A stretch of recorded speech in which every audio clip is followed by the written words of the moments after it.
What's up, fam? So I wanted to talk about what's going on in the election and the future. So right now, I'm sure you know, Bernie Sanders won a crushing victory in Nevada. Holy crap! He more than doubled the runner-up, Joe Biden. Which, congratulations to Joe Biden. This is the first time in his 3 or 4 presidential runs where he's come in second in any state. So, congratulations, Mr. Most Electable. It's hilarious. Anyway, so he has a lot of momentum right now. He won the first 3 states. He's leading in national polls. If you look at Real Clear Politics, he's just winning all over the place. Most states. Amy Klobuchar won her state, and Bloomberg is picking up a couple. But in general, he's doing really good. He's crushing the national polls by double digits in some polls. So when you win the first 3 states and have a double-digit lead in national polling, if this was an establishment candidate, they'd be telling us it's time to drop out and back the frontrunner because we don't want to hurt their chances in the general. We're there already. They'd be calling it's donezo. But this is Bernie Sanders, so they're going to be a little bit more hesitant, obviously. If he wins South Carolina, I think I have to agree with Kyle Kulinski and say it's donezo. It's done. It's not even riggable. He's going to sweep it with over 50%. It's done. Because that's going to be a narrative-shifting momentum like nothing else, because Joe Biden, that's been his firewall. That's been the whole premise of the establishment hope, is that the South will all vote against Bernie Sanders and Joe Biden will win it. So and here's the thing, yes, if we win South Carolina, it's over. But we're likely not going to.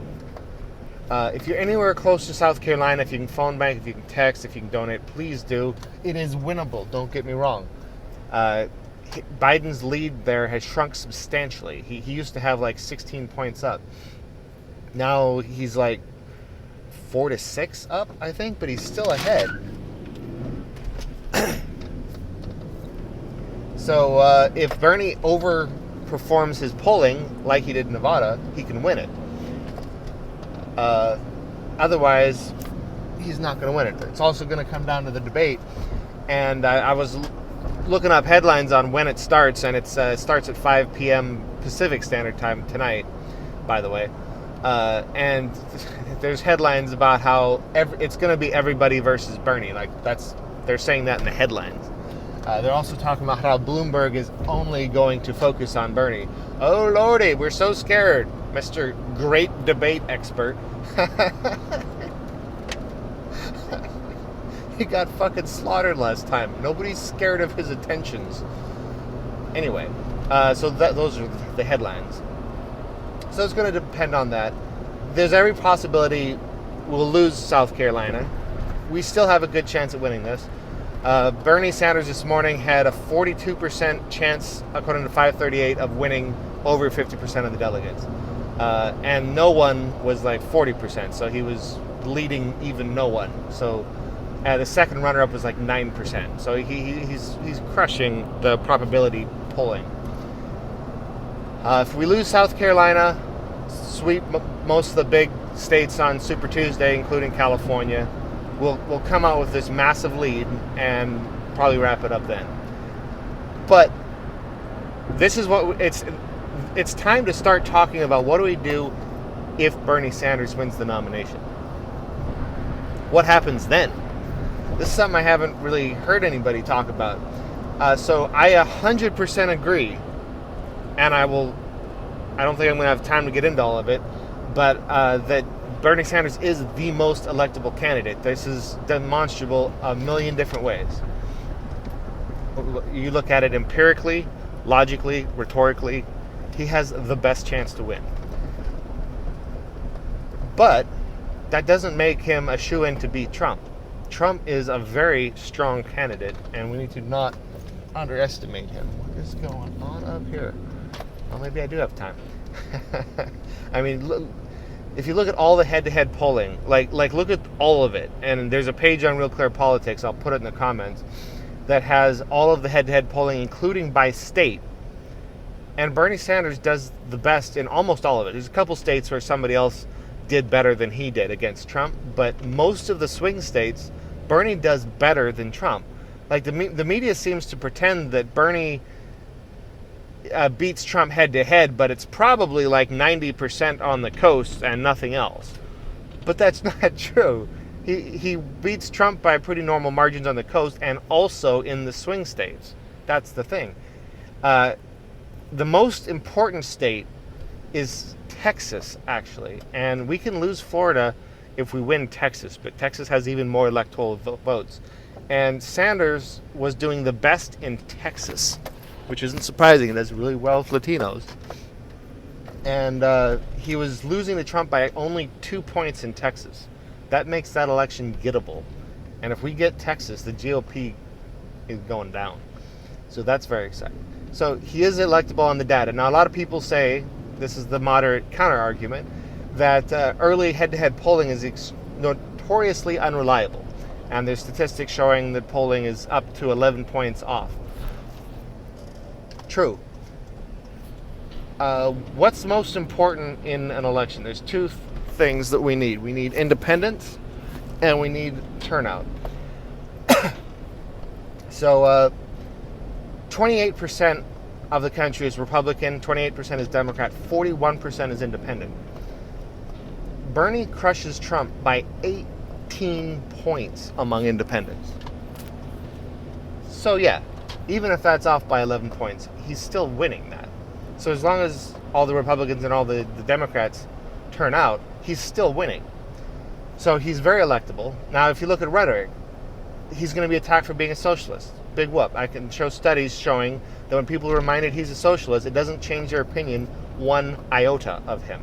So that's all going to fall flat.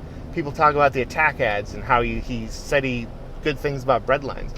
The thing is, all of these attacks are easy to destroy. I mean, that if they run an attack ads about the breadlines, you let them go for a week or two. Let them waste their money.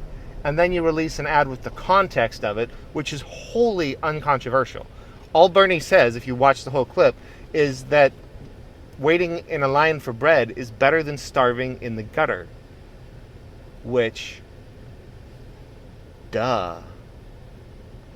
Right? He's talking about how in a laissez-faire capitalist country that has shortages, poor people starve in the gutter. So it's better to have to wait in a bread line than to starve.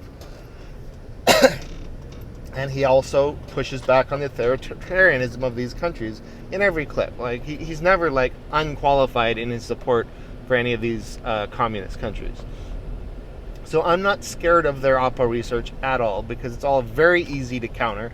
We can counter it with our own ads. Now, if you look at any of the other candidates, they have far worse electability problems. So the polls are going to be more off for them. I personally think Bernie can outperform his head-to-head polling because this is the thing. Yes, it can be off by 11 points, but you don't know which direction it might be off by. This is super important. The moderates seem to assume that it's going to be off by 10 points in favor of Trump.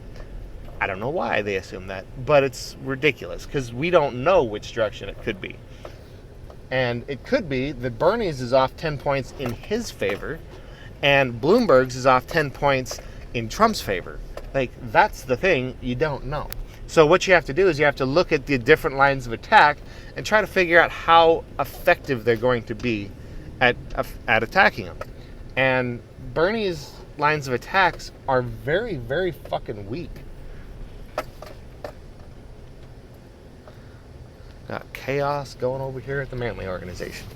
I don't know what the hell's going on.